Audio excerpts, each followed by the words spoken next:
வணக்கம்.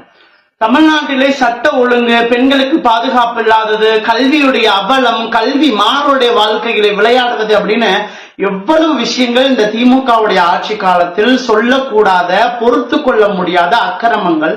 அதிலே ஒன்றாகத்தான் இன்றைக்கு துணைவேந்தர் மாநாடு. இந்த துணைவேந்தர் மாநாட்டிற்கு ஆளுநர் துணைவேந்தர்களை அழைத்திருக்கிறார். அதிலே இந்த நாட்டினுடைய துணை குடியரசுத் தலைவர் கலந்து கொண்டிருக்கின்றார்.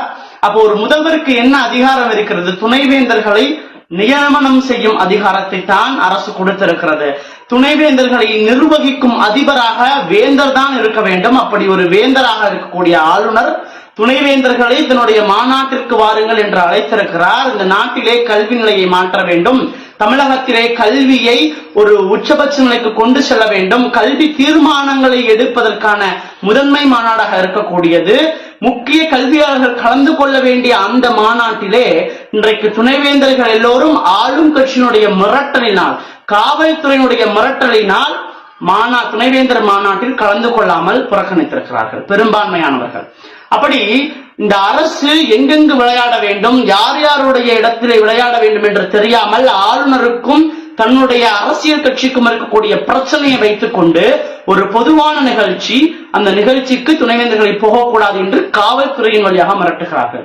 நாட்டிலே சட்டத்தையும் ஒழுங்கையும் பாதுகாக்க வேண்டிய காவல்துறை இன்றைக்கு திமுக அரசுக்கு ஜால்ரா அடிக்கக்கூடிய காவல்துறையாக இருக்கிறார்கள் என்பது தமிழ்நாட்டினுடைய சீர்கேட்டான அவல நிலையை குறித்துக் கொண்டிருப்பதை இங்கு ஏபிவிபி வலியுறுத்துகிறது.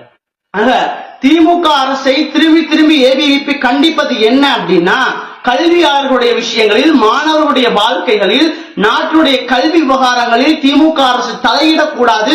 சட்டப்படி என்ன இந்த நாட்டில் நடக்க வேண்டுமோ அதை நடத்த இந்த அரசும் ஸ்டாலின் அரசும் ஒத்துழைக்க வேண்டும். அது மட்டும் கிடையாது, துணைவேந்தரை நியமிப்பதுதான் அரசுடைய வேலை. கல்வி நிறுவனங்களுக்குள் உங்களை போன்ற அரசியல்வாதிகளுக்கு என்ன வேலை என்று ஏபிவிபி பலத்த கேள்வி எழுப்பிக் கொண்டிருக்கிறார். விசிக்கள் சட்டம் எதுவோ சட்டத்தின்படி தங்களுடைய செயல்பாடுகளை கல்வி நிலையங்களில் பணிபுரிய வேண்டுமே தவிர அரசுக்கு ஒத்துவதும் விஷயங்களில் ஒருபோதும் செயல்படக்கூடாது என்று ஏபிவிபி வன்மையாக கண்டிக்கிறது.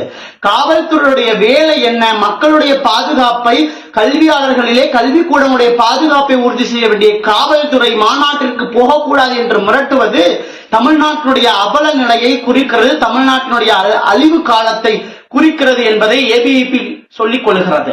ஆக இனி ஒரு முறை ஸ்டாலின் அரசு இது போன்ற கல்வி நிலையங்களிலேயோ கல்வியாளர்கள் மீது கை வைத்தாலோ இல்லை மாணவரின் வாழ்க்கையில் விளையாடினாலோ ஏபிவிபி அதை பார்த்து கொண்டு சும்மா இருக்காது என்று இங்கு சவால் விடுகின்றோம். இன்னொரு முறை சொல்லுகிறோம், ஏபிவிபி எப்போதுமே கல்வியின் பக்கத்தில் தான் இருக்குமே தவிர அரசியல்வாதிகள் பக்கம் இருக்காது என்பதை இந்த இடத்திலே ஆழமாக சொல்லிக் கொள்கிறோம். ஆக தமிழ்நாட்டிலே கல்வி நிலை சீராக பேணப்பட வேண்டும் என்பதை ஏபிவிபி எதிர்பார்க்கிறது என்பதை நாங்கள் இங்கு சொல்லுகிறோம். நன்றி.